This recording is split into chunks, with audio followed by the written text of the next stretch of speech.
नमस्कार, मैं हूँ आपके साथ अंकिता पाठोडिंग की शुरुआत करते हैं। राज्य विकास के लिए धामी सरकार उत्तराखंड प्रवासियों से सहयोग लेने पर जोर दे रही है। इसके लिए धामी सरकार 7 नवंबर को देहरादून में प्रवासी उत्तराखंड सम्मेलन करने जा रही है, जिसमें तमाम राज्यों में रह रहे उत्तराखंड प्रवासियों को आमंत्रित किया जाएगा।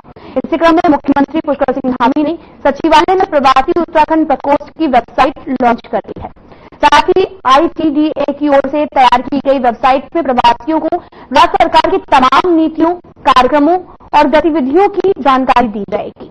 साथ ही प्रवासी उत्तराखंड प्रकोष्ठ की वेबसाइट लॉन्चिंग कार्यक्रम के दौरान सीएम ने अधिकारियों को निर्देश दिया है कि 7 नवंबर को प्रस्तावित प्रवासी उत्तराखंड सम्मेलन में देश के तमाम देशों में और प्रदेशों में जो है वो रह रहे प्रवासियों को आमंत्रित कर भव्य सम्मेलन भी आयोजित किया जाएगा, क्योंकि अपनी मातृभूमि से सबका जुड़ाव होता है। राज्य सरकार का प्रयास है कि उत्तराखंड के प्रवासियों का राज्य के विकास के लिए सहयोग लिया जाए और उनको अपनी मातृभूमि से जुड़ाव के लिए प्रवासियों को हर संभव सहयोग दिया जाए।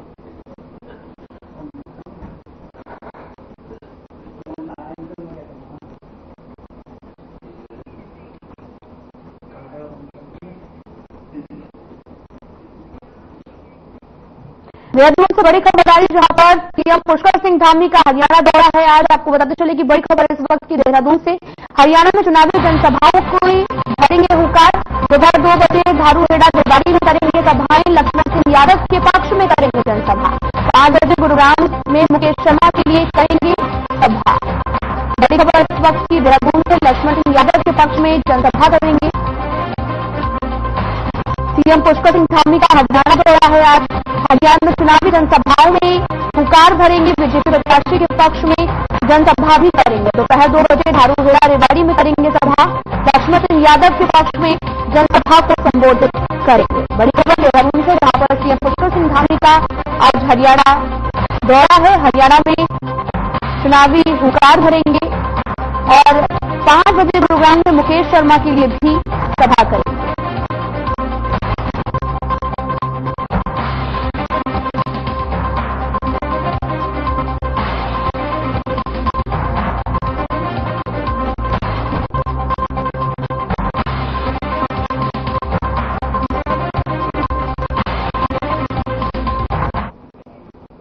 उत्तराखंड में दिवाली पर पटाखा व्यापारियों पर GST विभाग की इस बार पैनी नजर रहने वाली है। विभाग के पास इस तरह के इनपुट है कि पटाखा व्यापारियों द्वारा अपना टर्नओवर छुपाया जाता है। उत्तराखंड में आने वाले पटाखे या फिर पटाखे में व्यापार करने वाले व्यापारी टैक्स देते समय इनका मूल्य काफी कम दिखाते हैं, लेकिन जब यही पटाखे मार्केट में आते हैं तो उसे समय या फिर इनका रेट काफी ज्यादा बढ़ा हुआ रहता है।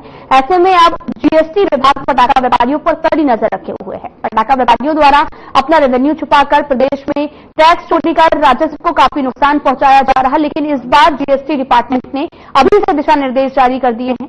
इस पूरे मामले पर वित्त मंत्री प्रेमचंद अग्रवाल ने कहा कि उनके द्वारा विभाग में स्पष्ट निर्देश भी दिए गए हैं कि जहां पर भी टैक्स चोरी की जा रही है वहां पर टैक्स चोरी करने वाले लोगों के खिलाफ शिकंजा भी कसा जाना है।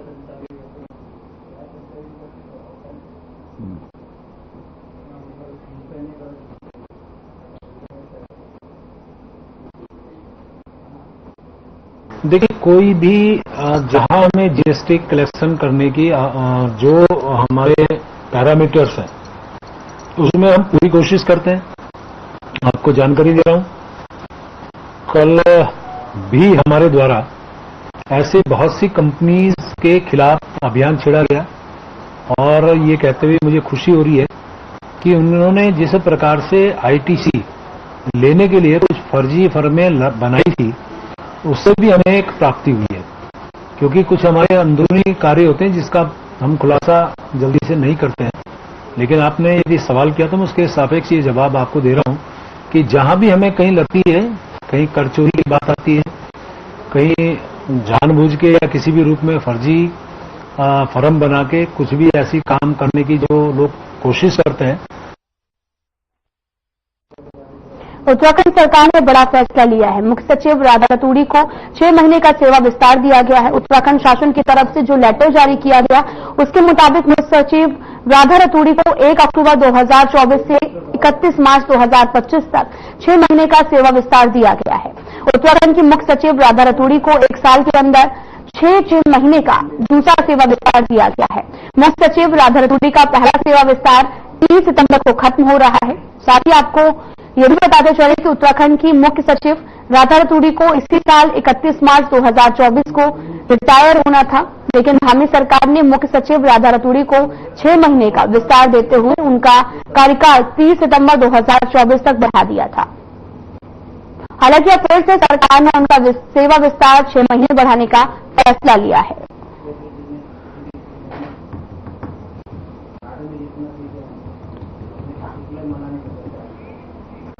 राधा रतूड़ी को 6 महीने का एक्सटेंशन मिला, जहां पर आपको बताते चले कि शासन ने एक लेटर भी जारी किया है। उत्तराखंड सरकार ने बड़ा फैसला लिया है और यहां पर आपको यह भी बताते चले कि राधा रतूड़ी को अब 6 महीने के कार्यकाल के अनुसार मिला हुआ है।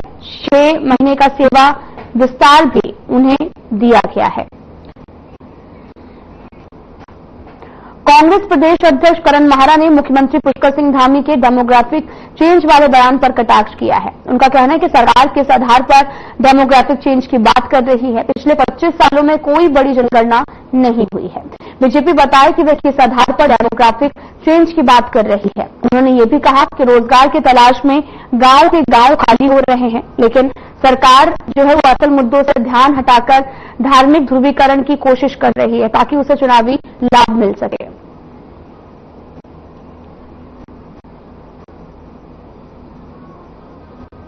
देखिए, मैंने ये बात शायद अब इसलिए कही जा रही है कि मैंने 2 दिन पहले प्रेस में कहा था, जिस डेमोग्राफिक चेंज की आप बात कर रहे हैं, मुझे पहले ये बता दे प्रेस और मीडिया या इनके बीजेपी के प्रवक्ता कि कौन सी सेंसस पिछले 25 सालों में ऐसी हुई जिसमें ये गणना हुई कि कौन मुसलमान बढ़े या हिंदू बढ़े या कौन बढ़ा। मैं खुद कह रहा हूं, अभी आपके सामने मैंने कहा कि पलायन हो रहा है। मेरे गांव के लोग शहरों की ओर को आ रहे हैं नौकरी की तलाश में, अपने बच्चों के एजुकेशन और हेल्थ के चक्कर में। गांव खाली हो रहे हैं और शहरों में दबाव बढ़ रहा है। और केवल और केवल ये लैंड जिहाद, लव जिहाद, मंदिर, मस्जिद, मजार और फिर अब यूसीसी और ये डेमोग्राफिक चेंज एक नया वर्ड आ गया। और मैं जानता हूं भारतीय जनता पार्टी की दुर्दशा हो रही है।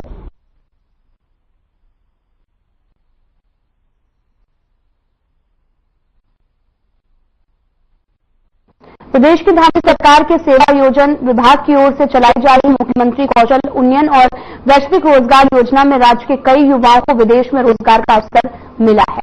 योजना के तहत जर्मनी में नर्सिंग के क्षेत्र में करियर बनाने के इच्छुक 15 युवाओं को देहरादून में जर्मन भाषा का प्रशिक्षण दिया जा रहा है।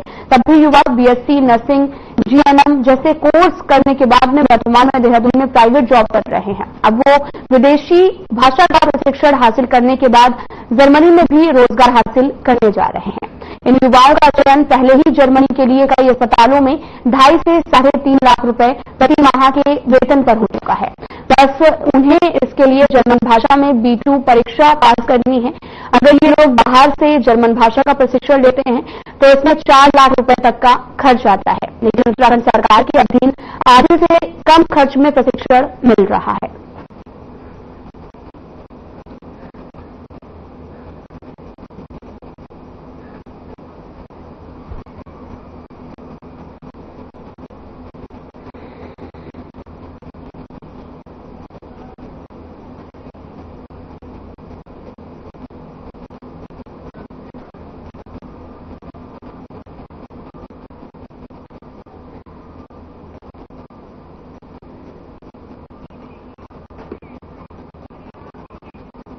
प्रदेश में सशक्त भू कानून लाए जाने पर मुख्य विपक्षी दल कांग्रेस लगातार सरकार का घेराव कर रही है, जिसके चलते देहरादून के कांग्रेस मुख्यालय में कांग्रेस के प्रदेश उपाध्यक्ष सूर्यकांत धस्माना ने प्रेस वार्ता कर धामी सरकार को आड़े हाथों लिया है। और इस बीच सूर्यकांत धस्माना ने कहा कि साल 2002 में कांग्रेस के शासन के तत्कालीन मुख्यमंत्री एनडी तिवारी ने भू कानून में प्रावधान बनाया था कि उत्तराखंड में बाहर के व्यक्ति को आवास बनाने के लिए 500 वर्ग मीटर भूमि और उद्योग या फिर अन्य संस्थान बनाने के लिए 12.5 एकड़ जमीन दी जा सकती है। लेकिन साल 2017 से 2024 तक के बीजेपी शासित मुख्यमंत्री ने इस कानून को तहस नहस करने का काम किया है। साथ ही उन्होंने ये भी कहा कि बीजेपी सरकार ने बाहर के लोगों और भू माफियाओं के लिए जमीन खरीदने पर खुली छूट कर दी गई है, जिसके लिए जो है इन सभी मुख्यमंत्री को जनता से माफी मांगनी चाहिए।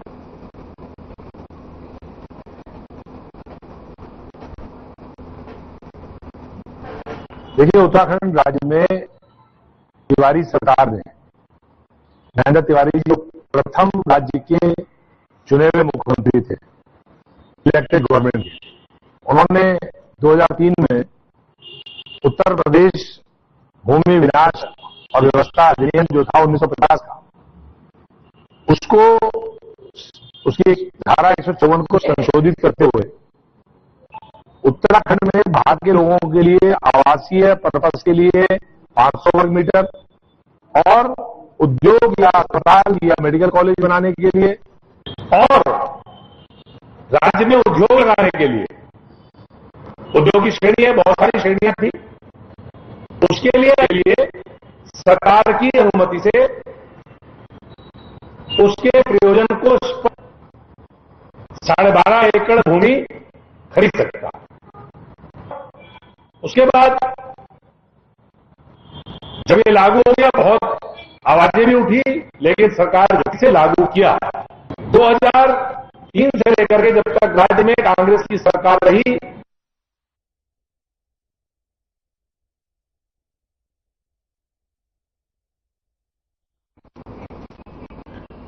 जिलाधिकारी प्रवीण बंसल ने जनपद देहरादून में पर्यावरण संरक्षण और 4 पहिया इलेक्ट्रिक वाहनों के संचालन को बढ़ावा देने के उद्देश्य से मूलभूत सुविधाएं विकसित की जा रही हैं। पहले ही दिन इसकी तैयारी में जुटे जिलाधिकारी ने अपनी टीमें लगाकर शहर के 10 से अधिक स्थान पर चार्जिंग स्टेशन की स्थापना पर भी तेजी से काम शुरू कर दिया है।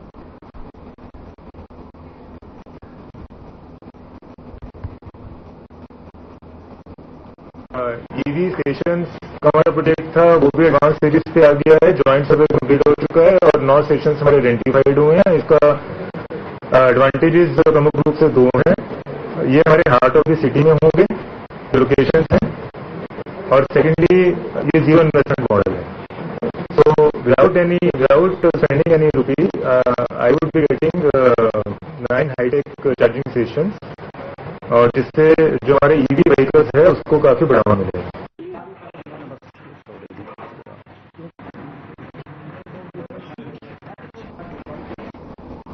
वायु प्रदूषण में नियंत्रण रखने को देखते हुए उत्तराखंड परिवहन निगम 6 बसें लाने की तैयारी कर रहा है।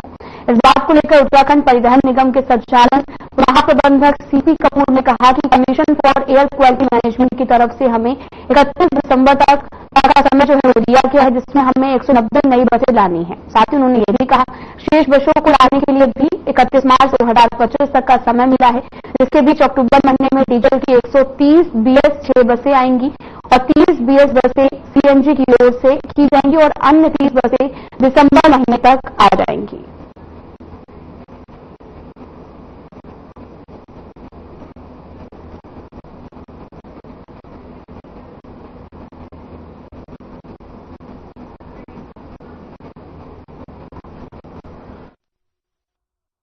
पहले तो हम ये बता दें कि अभी 30 सितंबर से कुछ भी ऐसा नया नहीं होने वाला है।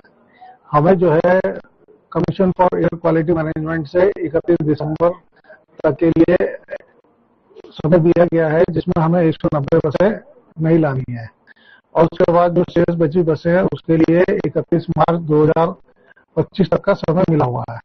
तो इसके लिए हम लोग तैयारी कर रहे हैं और इसी के लिए हमारी अक्टूबर में 130 नई बसें आ जाएंगी और BS 6 डीजल की, और 30 बसें हमारी CNG अनुमोदित आने वाली हैं और 30 का LOI जारी कर देंगे जो कि दिसंबर तक आ जाएंगे। इस प्रकार हमारी 190 बसें दिसंबर तक पूरी हो जाएंगी।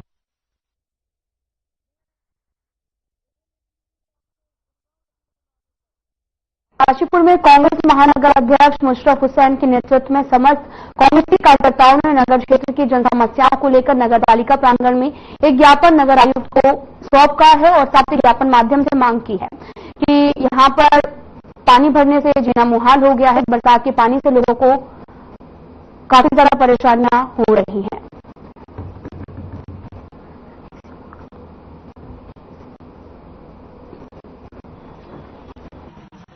कांग्रेस की कमेटी के द्वारा नगर निगम के आयुक्त जी को यहाँ ज्ञापन सौंपा गया, जिसमें पूरे शहर की समस्याएं हैं। शहर की समस्याओं के साथ साथ वार्ड नंबर 2, वार्ड नंबर 1, 3 और जितने 40 वार्ड हैं उसमें आजकल बरसात के पानी से जल भराव की बहुत ज्यादा समस्या है, और जब बारिश पड़ती है तो पूरे प्लॉटों में पानी भर जाता है जिसके कारण मच्छर पैदा होते हैं, घरों में सीलन आ जाती है। डेंगू का प्रकोप इतना अधिक बढ़ा हुआ है कि नगर निगम के द्वारा कोई भी फंगिंग मशीन का कोई कार्य किसी वार्ड में नहीं हुआ है। वैसे तो पूरे शहर में समस्याएं हैं और बहुत सारी सोल्यूशन है, लेकिन एट प्रेजेंट हम केवल वार्ड नंबर 2 की बात कर रहे हैं, जहाँ पे लोग बाग प्लॉट लेके अपना घर बना के रह रहे हैं। पहले भी हम वहाँ पे चुनाव के समय में वैसे भी जाते रहे, वहाँ पे समस्या बहुत अधिक है कि लोगों के घरों तक पानी है। अब आजकल डेंगू फैला हुआ है, वहाँ पे रुका हुआ पानी है, तो उससे वहाँ के लोगों को, छोटे छोटे बच्चे देखते बहुत ज्यादा जरूरत है कि उस पानी की कोई निकासी नहीं है। और निराशा की बात ये है, जब इन लोगों ने पूर्व मेयर से बात की तो पूर्व मेयर कहती है कि आप लोगों ने पानी क्यों। कुछ एरिया में जल भराव की समस्या है, जबकि नगर निगम के द्वारा जहाँ पे पानी की निकासी नाली के द्वारा की जाती है तो जिन क्षेत्रों में निकासी का कोई साधन नहीं, तो वहाँ पर बियर पंप चलावा करके पानी को नाली में निकासी करवा देते हैं।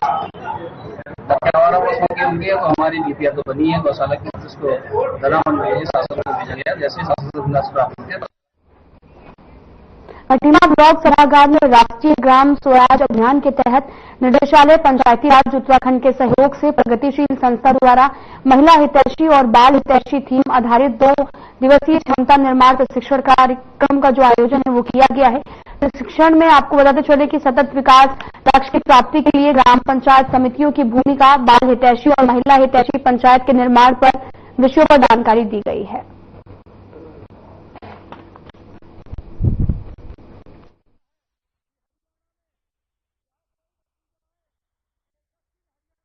ये निदेशालय पंचायती राज उत्तराखंड सरकार द्वारा इसमें पंचायत प्रतिनिधि और समूह की महिलाओं को सतत विकास लक्ष्य की प्राप्ति के लिए, और उसमें जो 2 थीमें, महिला हितैषी गांव और बाल हितैषी गांव, इसको कैसे महिला सशक्त हो, कैसे बच्चे मानसिक रूप से, शारीरिक रूप से स्वस्थ रहे। पंचायतें हमारा आज ब्लॉक सभागार में आयोजन चल रहा है, ये पंचायती राज विभाग द्वारा कराया जा रहा है, जिसे प्रगतिशील संस्था संचालित कर रही है। इसमें आज हमारा जो मेन चर्चा बिंदु है वो महिला हितैषी गाँव और बाल हितैषी गाँव पर है। और हमें लगता है कि यहाँ पर हमारी जो खटीमा में 64 ग्राम पंचायतें हैं, उससे हर वार्ड मेंबर और सभी मिशन निदेशक आपको बताते चले कि एनएचएम उत्तराखंड स्वाति एस भदौरिया ने पीपीएच की रोकथाम की प्राथमिकता देने की आवश्यकता पर जोर दिया है। इस दौरान उन्होंने केवल जागरूकता बढ़ाने के साथ साथ महिलाओं को प्रसव के दौरान व्यापक क्रॉस सेक्टरल समर्थन प्रदान करने के लिए रणनीतियों को लागू करना आवश्यक है।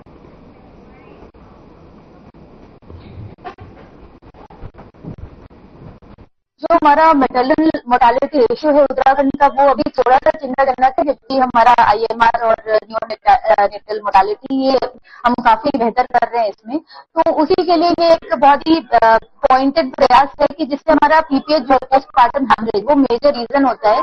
तो हमारे जितने भी प्राइवेट गवर्नमेंट सेक्टर के हॉस्पिटल्स हैं, मेडिकल कॉलेजेस हैं, लालकुआं में श्री श्याम परिवार एवं श्री श्याम कृपा महिला परिवार के तत्वाधान में श्री श्याम संकीर्तन महोत्सव का भव्य निशान यात्रा निकाली गई है, जिसमें कमेटी द्वारा निशान यात्रा से पहले ध्वज का पूजन किया गया। यात्रा में ध्वज लिए श्रद्धालु भक्ति के धुनों पर थिरकते नजर आए।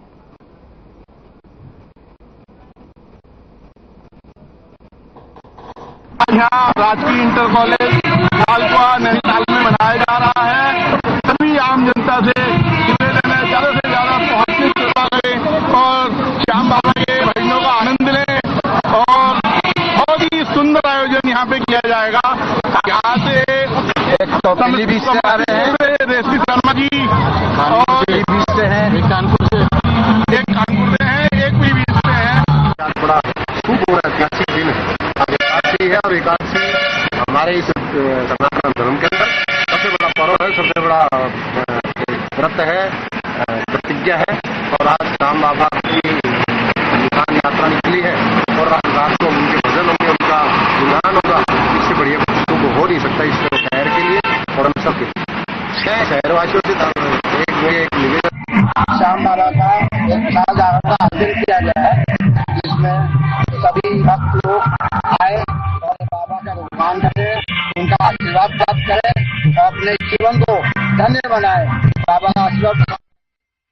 रानीखेत जायका स्वायत्त सहकारिता समिति की 5वीं वार्षिक आम सभा की बैठक हुई है। इस दौरान जायका वित्त पोषित उत्तराखंड वन संसाधन परियोजना की जानकारी दी गई। बताया गया कि ये परियोजना उत्तराखंड राज्य के 13 वन प्रभागों में संचालित की जा रही है, जिसमें रानीखेत वन प्रभाग के 3 रेंजों में 61 वन पंचायतों के माध्यम से 122 स्वयं सहायता समूह हेतु इसका क्रियान्वयन किया जा रहा है। हमारे ब्लॉक प्रमुख जी का यहाँ पे दीपक तिवारी जी का स्वागत करती हूँ और अपने आए हुए एडीजी विशिष्ट अतिथि मोहनलाल मित्तल जी का भी स्वागत करती हूँ और हमारी इस सेक्रेटरी सदस्य रेखा बिष्ट जी बड़े वो अध्यक्षता कर रही है, उनका भी स्वागत करती हूँ। आज हमारी ये रानीखेत जायका स्वयं सहायता की 5वीं आम बैठक है, जिसमें हमारे उत्पादों की प्रेरणा ही सबसे बड़ा ये है कि हमें उत्पाद जो हमको अभी श्रीयंत्र के रूप में मोटे अनाज पर काम कर रहे हैं हम। आज जायका समूह स्वयं सहायता समूह की 5वीं बैठक आम बैठक थी। आज क्या कहते हैं जिसमें महिलाओं को प्रोत्साहन दिया गया और महिलाओं को जागरूक किया गया और ये एक अच्छी पहल है कि हमारी महिलाएं जो है कि आज समाज में ऊपर उभर के आ रही है और ये मेरे को बहुत हर्ष और खुशी की बात हमारे विकास खंड के लिए भी है कि मेरे विकास खंड से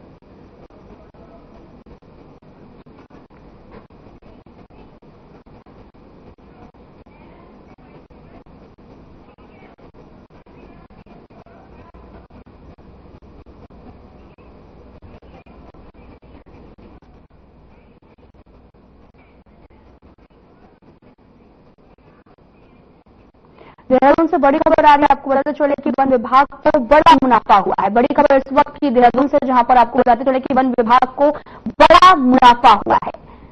बड़ी खबर टीवी स्क्रीन पर इस वक्त वन विकास निगम को बड़ा मुनाफा हुआ है। 165 करोड़ रुपए का मुनाफा हुआ है। लंबे समय से घाटे के बाद मुनाफा दर्ज किया गया। निगम बनने से सबसे बड़ा मुनाफा हुआ। निगम की वित्तीय वर्ष का लेखा जोखा जारी किया गया। बताते चले कि बड़ी खबर, जहां पर वन विकास निगम को बड़ा मुनाफा हुआ। 165 करोड़ रुपए का मुनाफा दर्ज किया गया। लंबे समय से घाटे के बाद ये मुनाफा दर्ज किया गया है। निगम बनने के बाद में ये सबसे बड़ा मुनाफा हुआ है। वित्तीय वर्ष का लेखा जोखा भी अब जारी कर दिया गया है। बड़ी खबर इस वक्त की है देहरादून से, जहां पर वन विकास निगम को 165 करोड़ रुपए का मुनाफा हुआ है। काफी लंबे समय से ये घाटे के बाद में मुनाफा दर्ज किया गया। निगम बनने से सबसे बड़ा मुनाफा दर्ज हुआ है। बड़ी खबर इस वक्त की देहरादून से, वन विकास निगम को बड़ा मुनाफा दर्ज हुआ है। 165 करोड़ रुपए का मुनाफा दर्ज किया गया और लंबे समय से घाटे के बाद भी मुनाफा दर्ज हुआ है और साथ ही लकड़ियों के समय बाद नीलामी की गई है।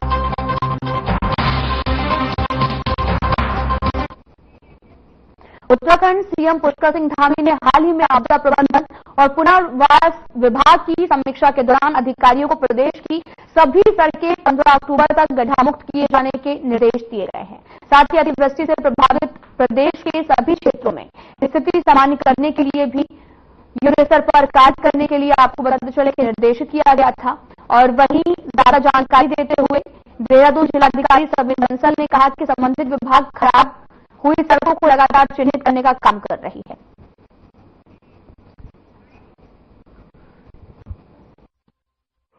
देखिए, ऑलरेडी हम इस दिशा में 2 कदम उठा चुके हैं। पहला कि हमें 7 स्पॉट्स जो संयुक्त सर्वे से हमने आइडेंटिफाई किए थे, उनका टेंडर ऑलरेडी फ्लोट हो चुका है।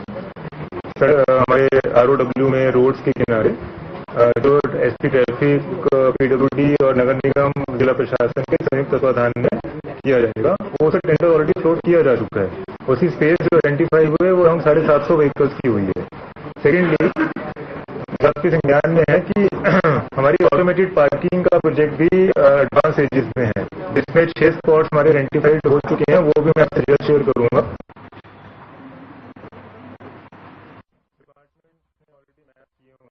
राजपुर में इतना ही। नमस्कार।